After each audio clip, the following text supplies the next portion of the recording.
नमस्कार, बहुत स्वागत है आपका आश्रम यूट्यूब चैनल पर। जिन्होंने अभी तक चैनल को सब्सक्राइब नहीं किया हो, कृपया सब्सक्राइब कर लें। आज का हमारा विषय है, लोग अक्सर कहते हैं कि उसका व्यापार सही तरीके से नहीं चल रहा है, उसका प्रतिष्ठान सही तरीके से नहीं चल रहा है, या जो कोई भी व्यवसाय कर रहे हैं, दुकान कर रहे हैं, शॉप चला रहे हैं या अन्य कोई कार्य करते हैं, वो सही तरीके से नहीं चलता है। तो आज हम बात करेंगे कि आपके व्यवसाय में कौन से सामान्य कुछ ऐसे नियमों को अपनावें जिससे आप अच्छी प्रगति कर सकें, अच्छा उन्नति कर सकें। आप कोई भी व्यवसाय करते हो, सबसे पहला बात, आपको अगर घर में प्रतिष्ठान है, दुकान है या कोई भी व्यवसाय है आपका, आप जब सुबह प्रतिष्ठान को शुरू करने के लिए जाते हैं तो पहले आप उसे साफ सुथरा करते हैं, झाड़ू लगा रहे होते हैं या अन्य कोई कार्य करते हो। अगर उस वक्त में कोई भी आपके पास ग्राहक चले आता है तो आप सारा कार्य छोड़कर, झाड़ू लगाना छोड़कर, अन्य कार्यों को छोड़कर सबसे पहले उस ग्राहक को वो जो भी चीज़ की डिमांड करे या मांगे उसे अवश्य दें।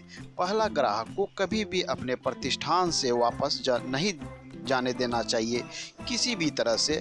अगर उनकी इच्छा नहीं हो, अगर आपको उसमें बचत भी कम हो रहा हो, आपको अगर नफा नहीं भी हो रहा हो, तो भी आप उसे सामान दें। कम नाफा लेके कम मूल्य पर भी उसे सामान दें, लेकिन पहला ग्राहक को आप वापस जाने नहीं दें। और कोशिश करें कि पहले ग्राहक के पास किसी भी तरह का उधार लेन देन आप बिल्कुल ना करें। ये है पहला नियम। अब आते हैं दूसरा नियम।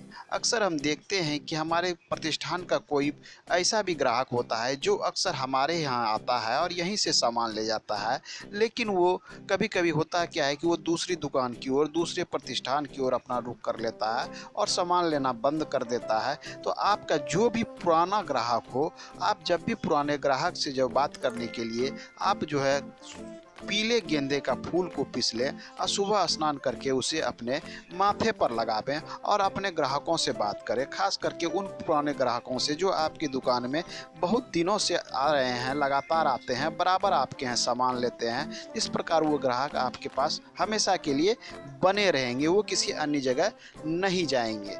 अन्य तीसरा जो पॉइंट है कि अपने प्रतिष्ठान में विधिवत रूप से पूजा पाठ करवा के व्यापार वृद्धि यंत्र को स्थापित करें, या फिर आप 1-15 का यंत्र जो है, अक्सर आपने देखा होगा कि लोग अपने प्रतिष्ठान में खरीदे हुए यंत्र या एक पंडित जी से भी लोग यंत्र जो है बनवा लेते हैं। इस ऐसे यंत्र को अवश्य जो है अपने प्रतिष्ठान में प्रतिष्ठित करनी चाहिए।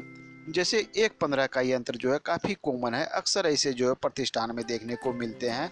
तो आप कोशिश करें कि अपने दुकान में विधिवत रूप से ऐसे यंत्र को जरूर स्थापित करें। इससे जो है आपका धन धान्य से परिपूर्ण रहेगा और किसी भी तरह की कोई कमी आपके प्रतिष्ठान में नहीं आएगी। तीसरा हमारा पॉइंट है कि शनि ग्रह जो है, शनि भगवान शनि का जो प्रतिनिधित्व करता है, वो ऐसा माना जाता है कि कौवा जो है प्रतिनिधित्व करता है। कौवा एक तरह का उनका वाहन भी माना जाता है। तो खास करके शनिवार के दिन अपने आप प्रतिष्ठान को, दुकान को, अपने व्यापार को अच्छे ढंग से चलाने के लिए कौवे को भात अवश्य खिलावे।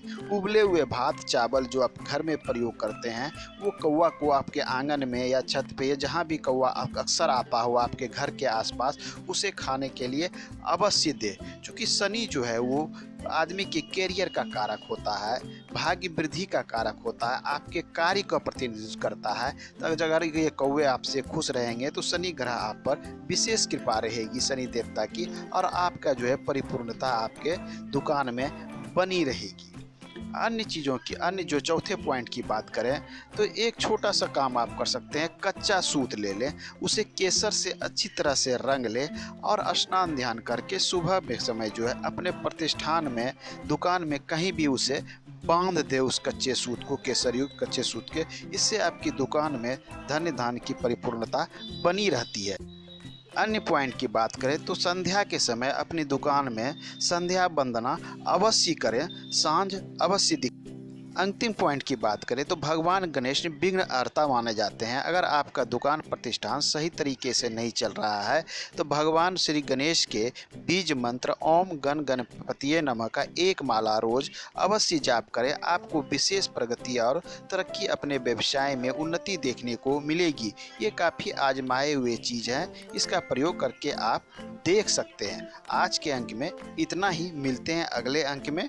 धन्यवाद।